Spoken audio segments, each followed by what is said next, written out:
ओम अज्ञानतिमिरान्धस्य ज्ञानाञ्जनशलाकया चक्षुरुन्मीलितं येन तस्मै श्रीगुरवे नमः। ओम विष्णुपदाय कृष्णपृष्ठाय भूतले श्रीमते जयपताका नमो आचार्यपदाय निताय कृपापदाय गौरपतदमदाय नमः। ओम विष्णुपदाय कृष्णपृष्ठाय भूतले श्रीमते भक्तिवेदांत स्वामी नमस्ते सरस्वती देवे गौरवाणी प्रचारिणे निर्विशेष शून्यवादी पाश्चात्य देशतारिणे गुरुवे गौरचन्द्राय राधिकाय तदालय कृष्णाय कृष्णभक्ताय तद्भक्ताय नमः। हरे कृष्ण। ओके,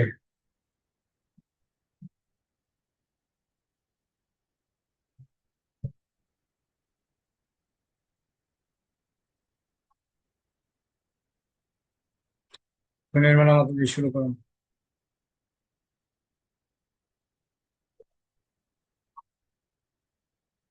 হরে কৃষ্ণ। হরে কৃষ্ণ প্রভু প্রণাম।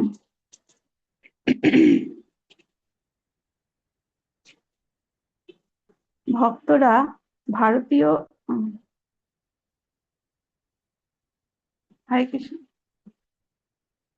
প্রভু, এই 154 পেজের থেকেই তো পড়বো। ভক্তরা জিজ্ঞাসা ভক্তরা করতে জিজ্ঞেস চেয়েছেন। করতে চেয়েছিল।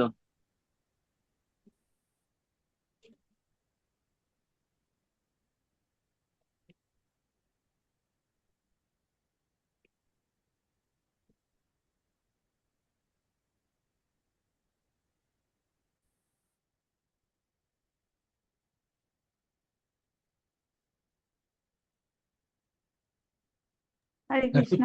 153 পেজ। হ্যাঁ,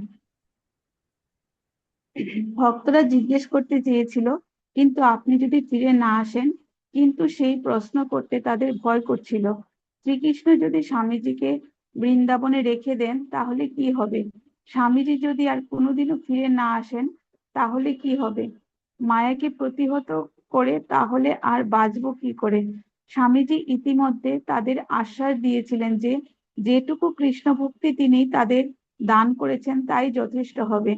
এমনকি তিনি কখনো ফিরে না আসেন তবু বিমানবন্দরে যাওয়ার আধ ঘন্টা আগেও ছিল প্রভুপাদ তার ঘরে বসে একটি মেয়ের জপমালায় জপ করছিলেন তাকে দীক্ষা দেওয়ার জন্য।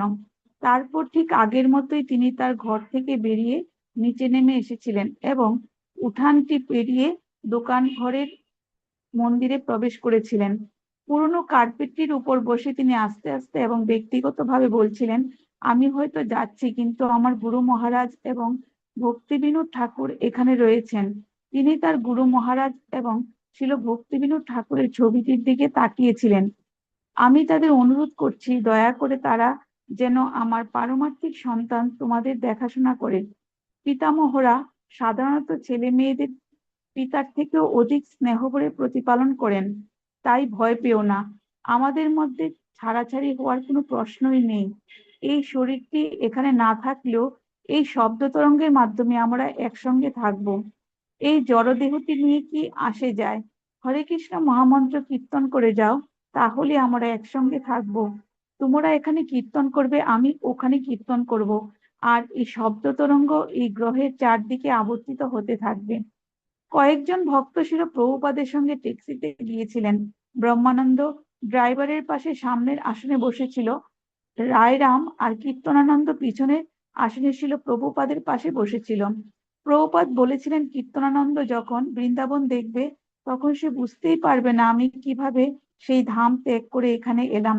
বৃন্দাবন এত সুন্দর, সেখানে এখানকার মতো হুস হুস শব্দ করে গাড়ি চলে না, আর এখানকার মতো দুর্গন্ধ নেই। সেখানে রয়েছে কেবল হরে কৃষ্ণ। সকলে সর্বক্ষণ ভগবানের নাম কীর্তন করছে। হাজার হাজার মন্দির। কীর্তনানন্দ, আমি তোমাকে সব দেখাবো। আমরা সেখানে পায়ে হেঁটে ঘুরে ঘুরে বেড়াবো, আর আমি তোমাকে সব দেখাবো। ব্রহ্মানন্দ কাঁদতে শুরু করেছিল। আসিল প্রভুপাদ তার পিঠে হাত বুলিয়ে বলেছিলেন, আমি বুঝতে পারছি যে তুমি বিরহের বেদনা অনুভব করছো। আমি যেভাবে আমার গুরু মহারাজের বিরহ বেদনা অনুভব করি, তুমিও সেই বেদনা অনুভব করছো। আমার মনে হয় এটি শ্রীকৃষ্ণের ইচ্ছা। তুমি বৃন্দাবনে এসো, আমি তোমাকে শিক্ষা দেব, আর তারপর আমরা আমরা সারা পৃথিবী জুড়ে এই আন্দোলন প্রচার করব। রায়রাম, তুমি ইংল্যান্ডে যাবে। ব্রহ্মানন্দ, তুমি কি জাপানে যেতে চাও অথবা রাশিয়াতে? ঠিক আছে। ভক্তরা ভারতীয় বিমানে বিশ্রামাগারে পানাহার কক্ষের সামনে সমবেত হয়েছিল। পরনে সোয়েটার, কাঁধে সুন্দর করে ভাঁজ করা একটি চাদর।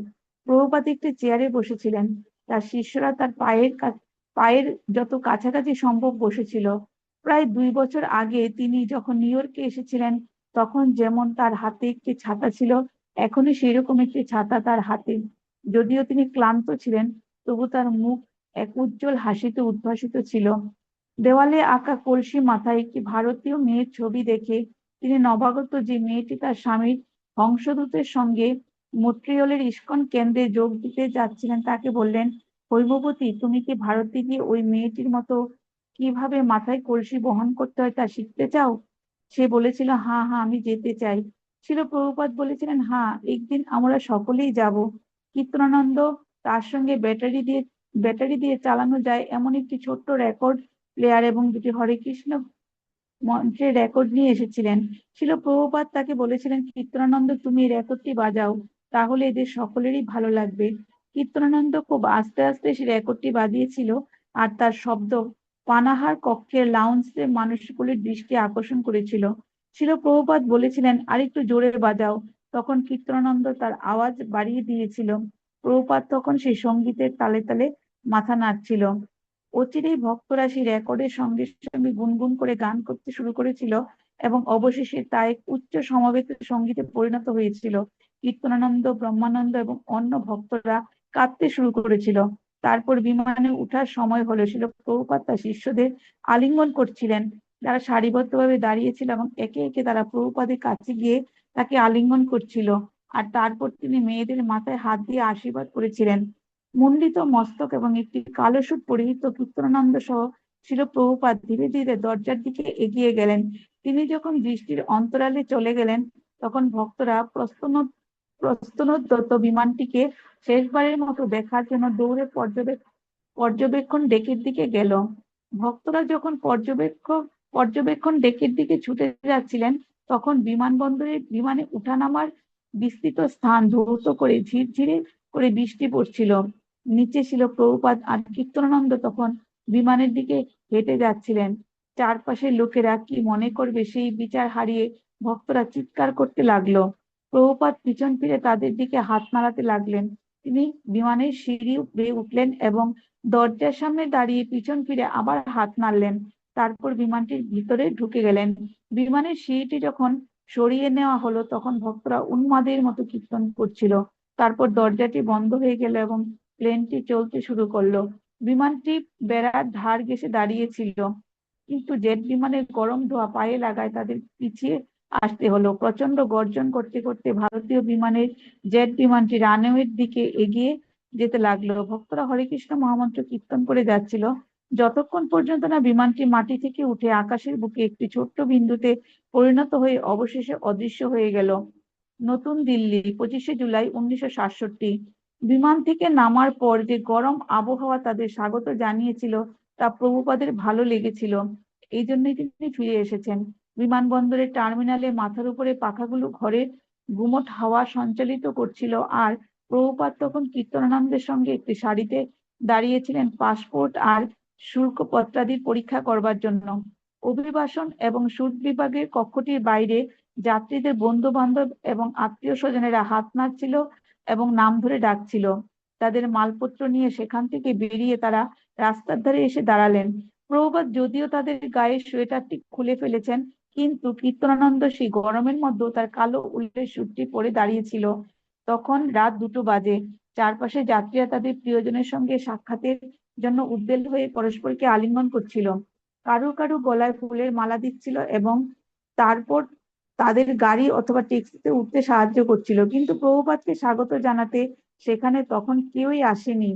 নিউ ইয়র্কে যেখানে প্রভুপাদ তার প্রিয়জনদের সঙ্গে ছিলেন, সেখানকার অশ্রুসজল বিদায়ের দৃশ্যটি থেকে এই দৃশ্যটি ছিল সম্পূর্ণ ভিন্ন।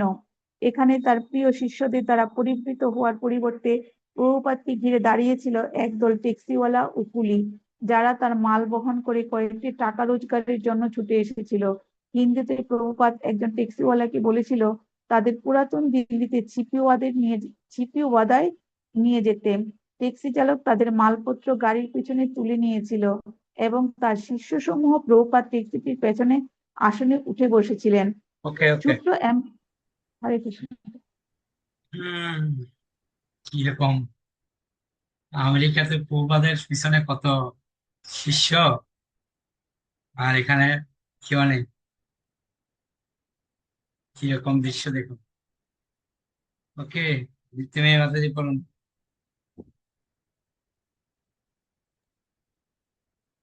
হরে কৃষ্ণ প্রভু। ছোট্ট অ্যাম্বাসাডার ট্যাক্সিটি ছিল প্রভুপাদের সুপরিচিত রাস্তাগুলি দিয়ে চলতে লাগলো।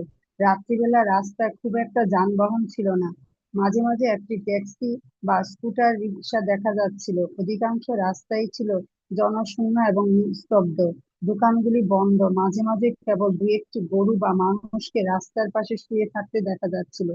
কয়েক বছর আগে ছিল প্রভুপাদ এখানে তার ব্যাক টু গডের পত্রিকা বিক্রি করেছেন, ভিক্ষা সংগ্রহ করেছেন, শ্রীমদ ভাগবত ছাপিয়েছেন, এবং সেই দিনগুলিতে তিনি ছিলেন একলা।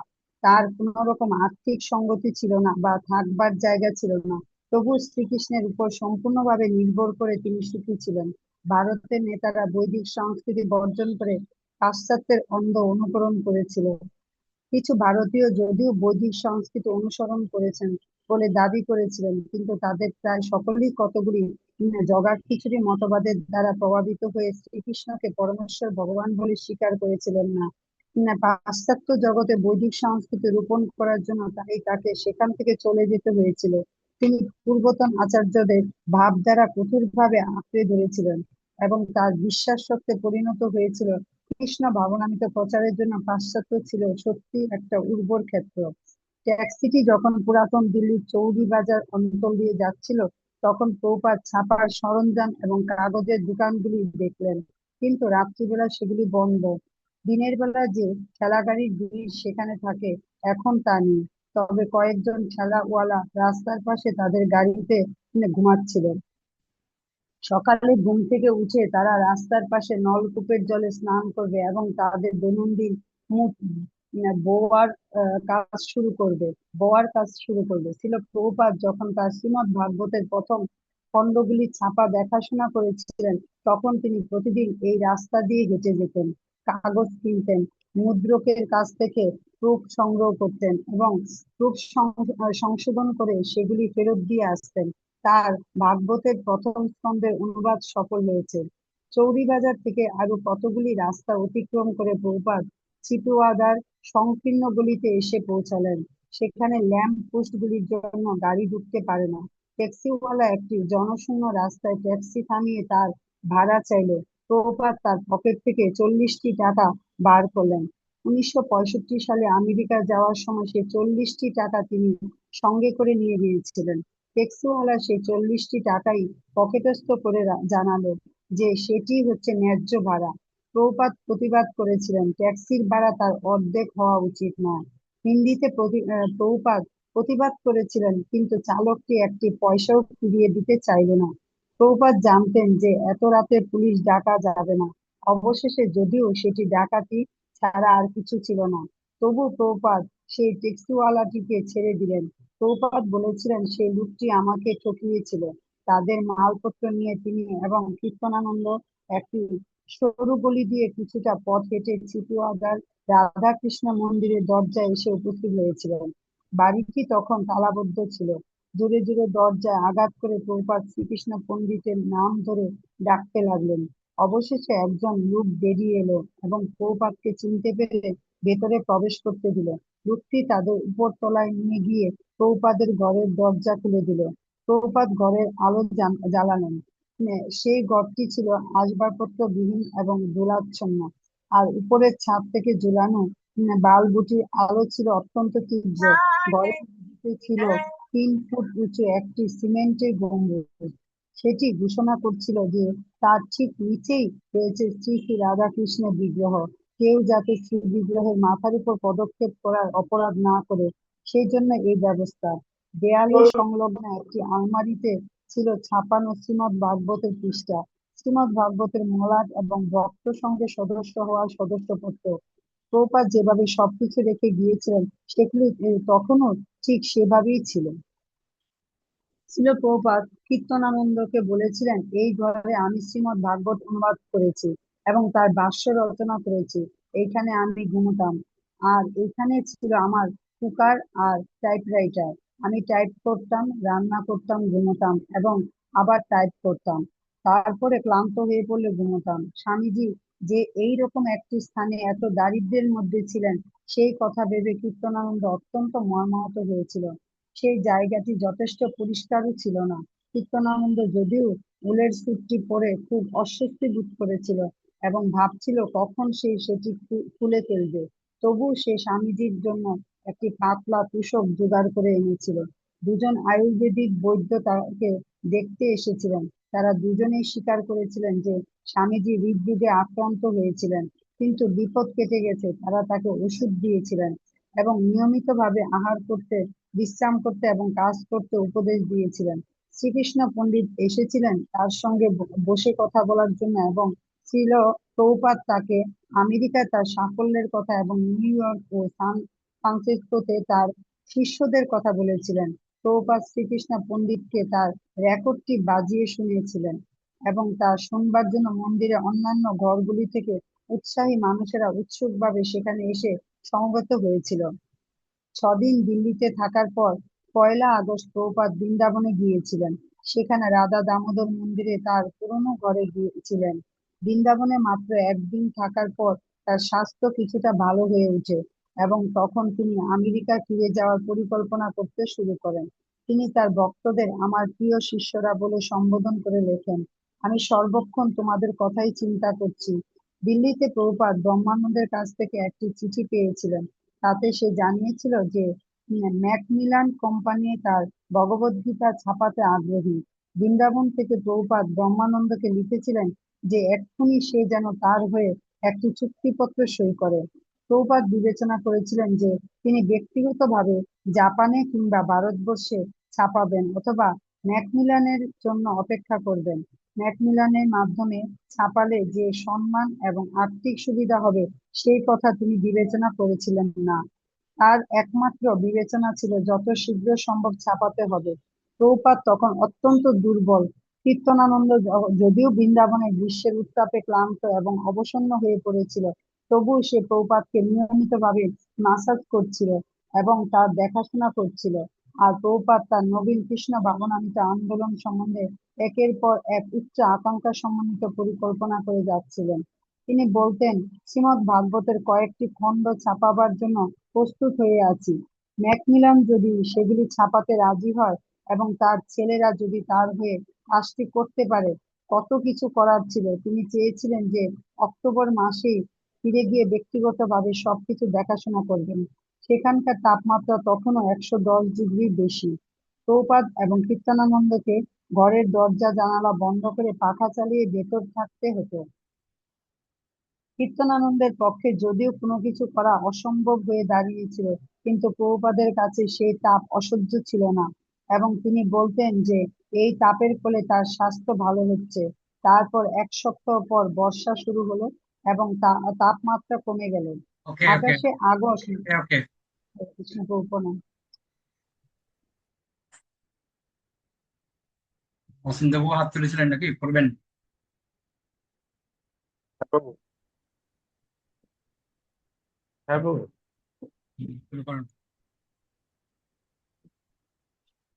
28 আগস্ট জন্মাষ্টমীর দিন ছিল প্রভুপাদ রাধা দামোদরের মন্দিরে কীর্তানন্দকে সন্ন্যাস দিয়েছিলেন।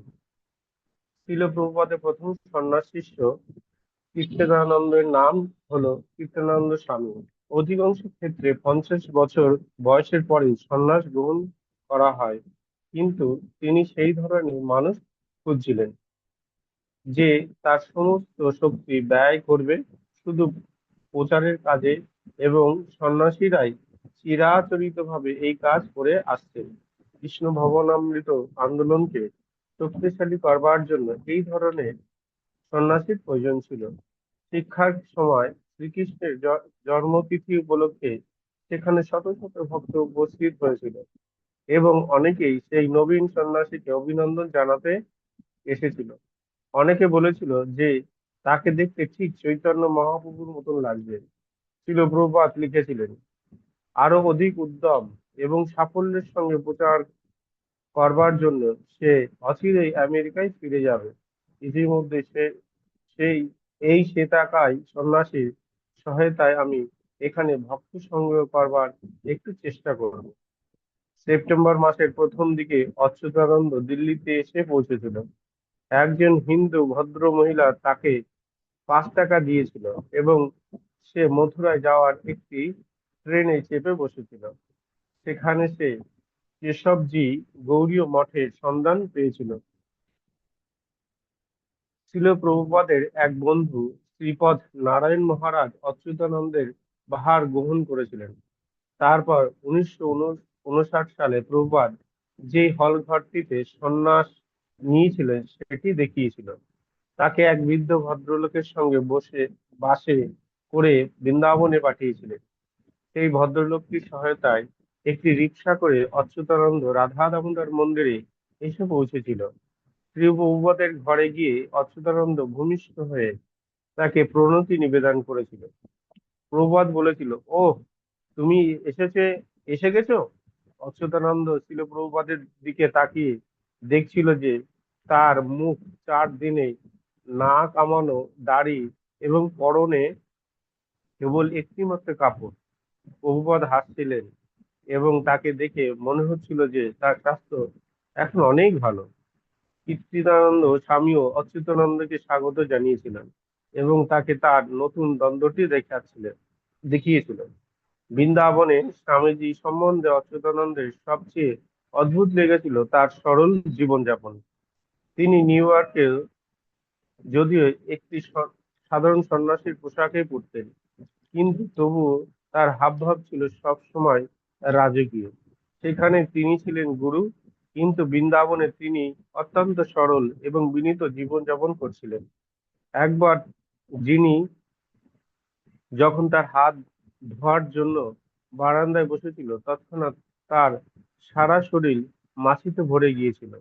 মাছির জ্বালায় কীর্তিদানন্দ অচ্যুতানন্দ সব সময় উত্তপ্ত হয়ে উঠত।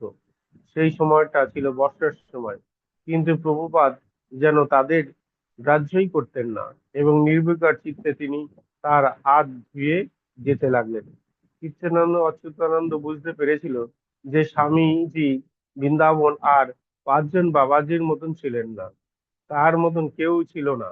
রাধা দামোদরের মন্দিরে মহন্ত গৌরদাস গোস্বামী অবশ্যই তার মতো ছিলেন না। তার চোখে ছিল মোটা কাচের চশমা এবং তা সত্ত্বেও তিনি প্রায় কিছুই দেখতে পেতেন না। আর কীর্তিদানন্দ এবং অচ্যুতানন্দ যখন মন্দিরে বিগ্রহের সামনে গিয়ে দাঁড়াতো, গৌরচন্দ্র গোস্বামী তখন জোরে জোরে তাদের জিজ্ঞাসা করত, ওদের কেমন লাগছে? ওদের মধ্যে কাকে তোমাদের সবচাইতে ভালো লাগছে? অচ্যুতানন্দ বলেছিল, ওদের সকলকে আমার ভালো লাগছে। আমার কিন্তু কোনায় ওই বড় জনকে সবচেয়ে বেশি ভালো লাগছে। হেলা ভরে শ্রীকৃষ্ণের দিকে আঙ্গুল দিয়ে সেই পূজারীটিকে বলেছিলেন, ওকে দেখতে অনেকটা যে চৌধুরীর মতন।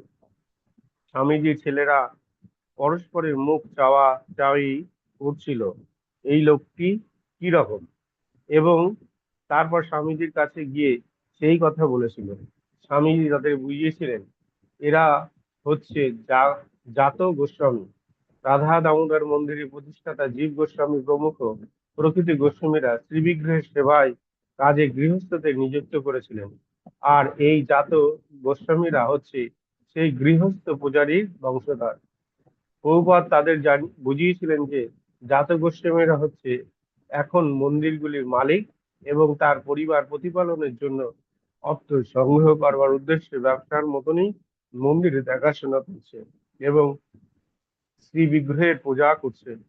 কয়েক বছর আগে এই সমস্ত বিগ্রহের ভিন্ন ভিন্ন মন্দির ছিল, জমি ছিল এবং আয়ও ছিল। কিন্তু গোস্বামীরা সেই সম্পত্তি বিক্রি করে দিয়েছে এবং ব্যয়ভার কমানোর জন্য শ্রী বিগ্রহের একত্রিত করে পূজা করছে। যেখানে আরো অনেক ছিল বৃদ্ধ বিধবা, সরোজিনী, শিখা সমন্বিত মণ্ডিত মস্তক। এই বৃদ্ধটি মন্দিরের দরজার পাশে একটি ঘরে থাকতেন। স্বামীজি রান্নাঘর পরিষ্কার করতেন এবং তার কাপড় কাচতেন। রাধা দামোদর মন্দিরে মহন্তদের ছেলে পাঁচুচাঁদ গোস্বামী, যে সারাক্ষণ পান চিবত এবং লাল পাড় সিল্কের ধুতি পরে ঢুলু ঢুলু চোখে ঘুরে বেড়াতো। বৃদ্ধ কালো বাবাজি, তিনি রাত্রিবেলা আসতেন আর সব সময় হাসতেন। এবং স্বামীজি যখন চন্দন ঘষতেন, স্থানীয় আয়ুর্বেদিক ডাক্তার বনমালী কবিরাজ, যিনি অজস্র ওষুধের শিশি ভর্তি একটি ছোট্ট ঘরে একটি টেবিলের পিছনে বসে হেসে হেসে রোগী দেখতেন এবং সোনার চেনে বাঁধানো তুলসী কণ্ঠিমালা এবং হীরের আংটি পরিহিত ব্যক্তি প্রসিদ্ধ পণ্ডিত ব্যক্তিটি স্বামীজির সঙ্গে দেখা করতে আসতেন। এরা সকলেই ছিলেন ভক্ত, পবিত্র ধাম বৃন্দাবনের অধিবাসী, কিন্তু কেউ স্বামীজির মতন ছিলেন না। বৃন্দাবন যে স্বামীজির মতন কেউ ছিল না, সেই জন্য চিত্তানন্দ স্বামী বেশ মনক্ষুণ্ণ হয়েছিল। যে দেশে প্রতিটি মানুষই হচ্ছে ভারতীয় এবং প্রতিটি মানুষ হচ্ছে ভক্ত, সেখানেও স্বামীজি ছিলেন অতুলনীয়। তার মতন সরল, গম্ভীর, সমস্ত সংশয় ভঞ্জনকারী, হৃদয়ে এত কাছের মানুষ এবং শ্রীকৃষ্ণের প্রতি এত গভীরভাবে আসক্ত কেউ ছিলেন না। কেউ তাদের পথ দেখাতে পারতেন না। নিয়মিতভাবে ঔষধ সেবন, মালিশ, বিশ্রাম এবং বৃন্দাবনের তাপ ছিল প্রভুপাদকে সুস্থ করে তুলেছিল। সেপ্টেম্বর সেপ্টেম্বর মাসের মাঝামাঝি সময় তিনি ঘোষণা করেছিল যে আমেরিকা ফিরে যাওয়ার জন্য তিনি প্রায় 90% সুস্থ হয়ে উঠেছেন। তিনি জানিয়েছিলেন অক্টোবর মাসের শেষ দিকে তিনি সেখানে ফিরে যাবেন। কীর্তনানন্দ স্বামী এবং অচ্যুতানন্দ সহ ছিল প্রভুপাদ বৃন্দাবন থেকে দিল্লি সিপি ওয়াদা মন্দির অভিমুখে যাত্রা করেছিলেন। 11ই অক্টোবর প্রভুপাদ ব্রহ্মানন্দকে লিখেছিলেন, আমাদের বই ছাপাতে হবে সম্পূর্ণ কাজে এবং উপযুক্ত প্রকাশক সংগ্রহ করবার চেষ্টায় আমরা অনেক সময় নষ্ট করেছি। আমি যখন একলা ছিলাম তখন আমি 3টি খণ্ড প্রকাশ করেছি, কিন্তু গত 2 বছরে আমি একটি খণ্ড ছাপাতে পারিনি। এটি একটি মস্ত বড় পরাজয়।